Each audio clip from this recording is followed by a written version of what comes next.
हातात सिगरेट, बाजूला पैशाची बॅग. हे बघून कसं वाटतंय 1,500 विकल्या गेलेल्या सामान्य माणसांनो?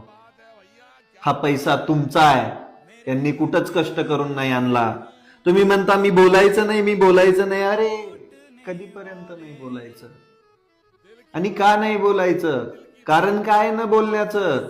अरे रोज एक जणाची थेरं बाहेर पडताय आणि तुम्ही म्हणता बोलायचं नाही. तुम्ही यांच्या सतरंजा उचलण्यामध्येच व्यस्त आहेत. तुम्हाला कळतंय का तुम्ही कुठं घेऊन चाललाय त्या देशाला?